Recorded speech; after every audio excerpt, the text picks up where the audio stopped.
Good morning, kids. How are you all? I hope all are you are fine. Okay, so today we have to start English Standard 5. English में आपको पता है कि हमने जो है लास्ट टाइम पेज नंबर 115 तक complete कर लिया था। मैंने आपको ये टिक करके बता दिया था। आई होप सभी ने ये द मैजिक काइट और वू डिड द लायन ईट मैंने आपको नंबर वाइज बताया था। सबने अच्छे से वीडियो में देख देख के कंप्लीट की होगी। टेक्स्ट बुक है ना। ये जितना जितना आपको यहाँ पे वीडियो में बताती जा रही हूँ कि कौन सा आपको नोटबुक में लिखना है, कौन सा आपको टेक्स्ट बुक में लिखना है, उस हिसाब से आपको लिखते जाना है और लर्न भी करते जाना है, ताकि आपको जो हर एक सब्जेक्ट में आप जो है वो टाइम के साथ अपडेट होते रहे। ओके, तो हम जितना जितना आपको करने को बोल रहे हैं आपको करते जाना है नोटबुक और टेक्स्ट बुक में, और अच्छे से लर्न भी करना है और वीडियो में देख देख के समझते भी जाना है। So today we have to start with the page number 116। उसी चैप्टर का दूसरा पार्ट है गुलिवर्स ट्रैवल। ओके, तो गुलिवर्स ट्रैवल जो है वो उसके बारे में हमें पढ़ना है कि उसने जो ट्रैवल किया है, मुसाफरी की है, उसके बारे में यहाँ पे लिखना है। When a person tells the story of his life, यानी कि कोई एक इंसान जब भी कोई स्टोरी हमें बताता है, किसके बारे में, ऑफ हिज लाइफ, उसकी लाइफ के बारे में, उसकी ज़िंदगी के बारे में, इन हिज ओन वर्ड्स, उसके शब्दों में, it is called an autobiography. तो उसे क्या बोलते हैं? ऑटोबायोग्राफी बोला जाता है कि कोई भी इंसान एक बुक लिख रहा है अपने ही लाइफ के बारे में और अपने ही शब्दों में, तो उसे बोलते हैं autobiography.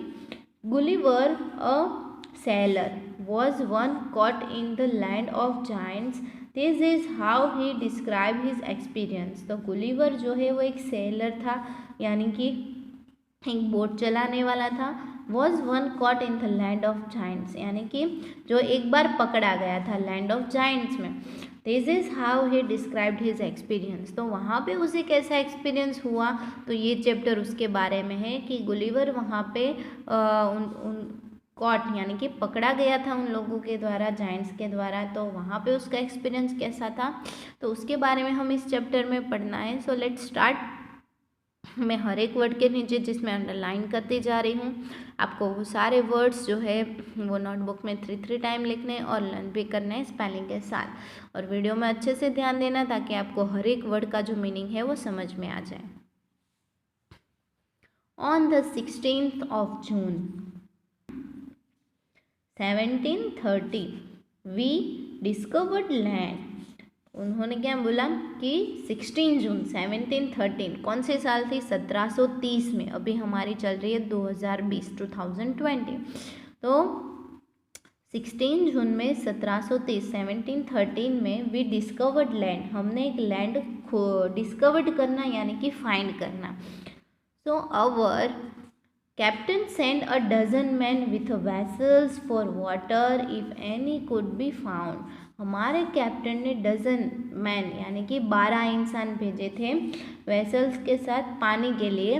If any could be found, अगर कहाँ पे भी पानी मिलता, वेसल्स यानी कि हम बर्तन। ओके, तो उसके साथ 12 लोग भेजे थे अगर पानी कहीं पे मिल जाए तो when we came to the land we saw no river और spring nor any inhabitant. Okay, तो वो बोल रहा है कि जब हम इस लैंड पे आए, कैम यानी कि आना, तो जब हम इस लैंड पे आए, वी सो हमने देखा, नो रिवर यहाँ पे कोई नदी नहीं है, otherwise spring nor any inhabitant, और ना ही नदी नाले है, कोई भी छोटा सा तालाब वगैरह कुछ भी नहीं दिख रहा है। I went on explore. The country was barren and rocky. मैं तो सोचने लगा कि ये जो पूरी कंट्री है वो कैसी है? barren and rocky. barren यानी कि कैसी? जहाँ पे ना ही पानी है ना ही, बैरन यानी कि वहाँ पे सिर्फ रेत ही रेत होती है ना, उसे बैरन बोलते हैं। ना ही ट्रीज है ना ही पानी है, और रोकी यानी कि पत्थरों वाली है। I turn back to join the crew only to see them getting into the boat. मैं पीछे घूमा क्रू को ज्वाइन करने के लिए, या फिर टीम, क्रू को टीम भी बोला जाता है। मैं अपनी टीम को ज्वाइन करने के लिए पीछे घूमा। Only to see them getting into the boat, मैं देख रहा था कि वो लोग बोट पे जा रहे थे। And rowing for life to get to the ship, और वो अपनी लाइफ बचा रहे थे क्योंकि उनको शिप तक पहुंचना था। Before I could reach them I observed a huge creature walking after them.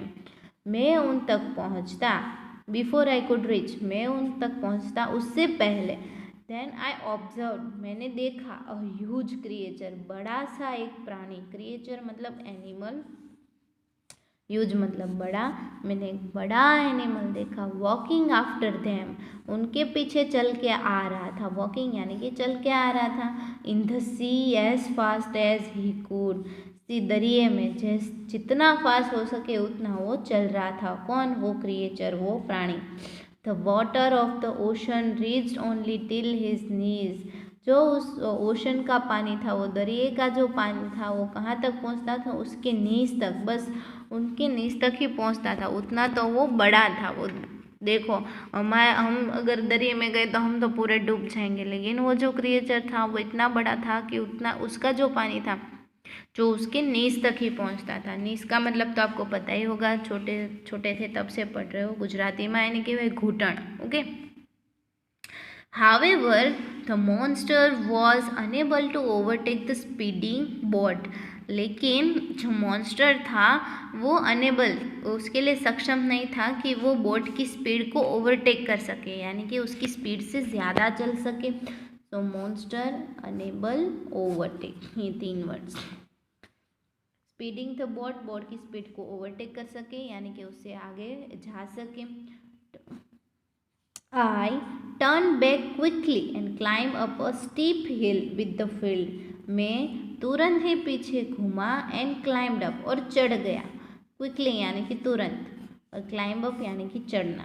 इस पे चढ़ गया steep hill, हिल पे, टेकरी पे चढ़ गया, with field of barley on either side and turn corn rising up to 40 feet.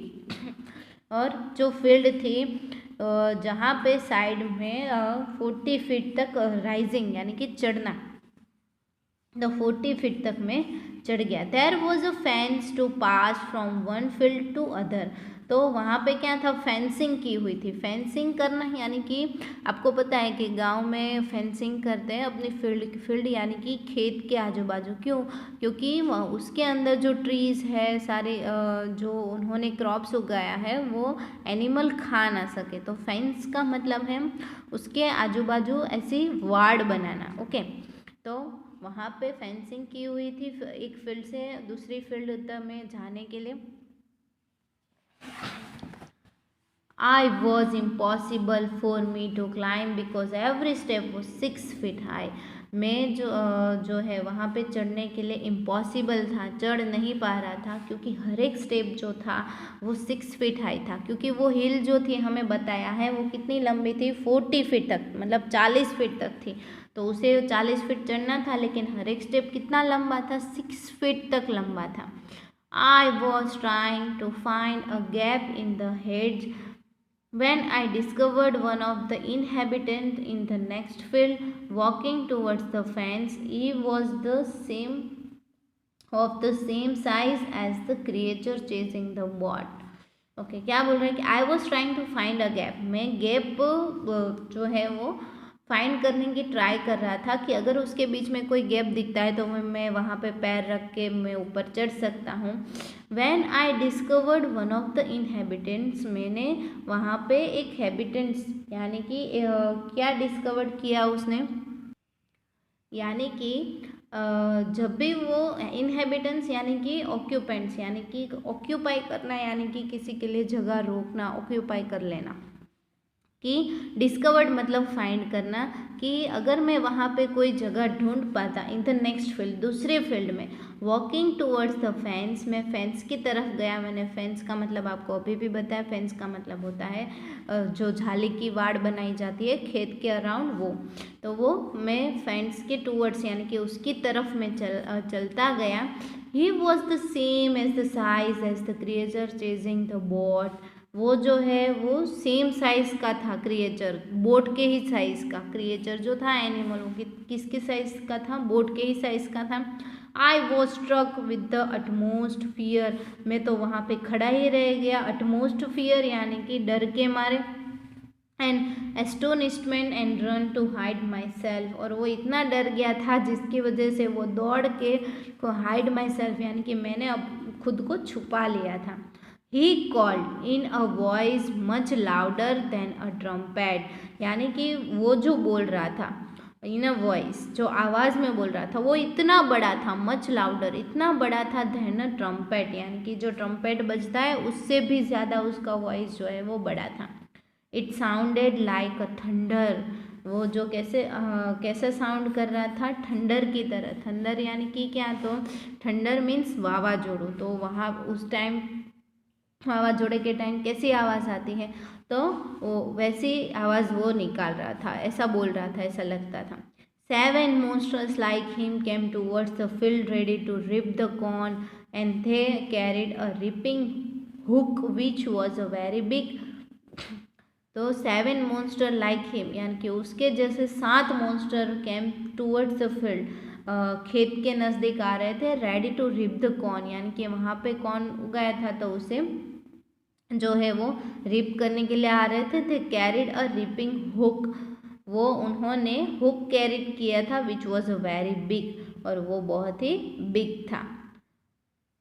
तो आज के लिए हम यहाँ तक ही रखते हैं, नेक्स्ट लेक्चर में इससे आगे पढ़ेंगे किड्स। ओके, तो स्टोरी जो है वो किसके बारे में है, गुलिवर के बारे में है। गुलिवर क्या है, एक सेलर है जो ये लैंड ऑफ जायंट्स यानी कि मॉन्स्टर की लैंड पे जाता है यहाँ, और वहाँ पे उसका कैसा एक्सपीरियंस है, हमने देखा कि वो जो लैंड पे गए थे वहाँ पे उन्होंने रिवर नहीं दिखी थी, ओनली वहाँ पे ओशन ही था। तो उसने देखा कि वहाँ पे एक क्रिएचर है जो ओशन से चल के आ रहा है ना, और वो कितना बड़ा है, और वहाँ पे खेत है जहाँ पे उसके अराउंड फेंसिंग की गई है। तो वहाँ पे एक हिल है जहाँ पे गुलिवर जो है वो चढ़ने की कोशिश करता है। तो उसने जो वो क्रिएचर को देखा तो उससे वो छुपने की कोशिश करता है। जो क्रिएचर, उसका साउंड जो है वो कैसा है, ट्रम्पेट जैसा है और उसकी आवाज़ जो है वो ठंडर जैसी लग रही है उसे, है ना। तो इससे आगे हम जो है वो नेक्स्ट लेक्चर में पढ़ेंगे। तब तक के लिए मैंने जिस जिस वर्ड पे अंडरलाइन की है वो सारे वर्ड आपको नोटबुक में 3 टाइम्स लिखने हैं, और उनके मीनिंग जो है वो भी अच्छे से आपको लर्न करने हैं, स्पेलिंग के साथ ये वर्ड आपको लर्न करने हैं। ओके, क्योंकि इस चैप्टर में बहुत सारे न्यू वर्ड्स हैं और आपको सारे लर्न करने हैं। और एक दूसरा भी है ये इनहेबिटेंट्स, ओके, यानी कि ऑक्यूपाइड। चलो नेक्स्ट लेक्चर में इससे आगे पढ़ेंगे। Thank you.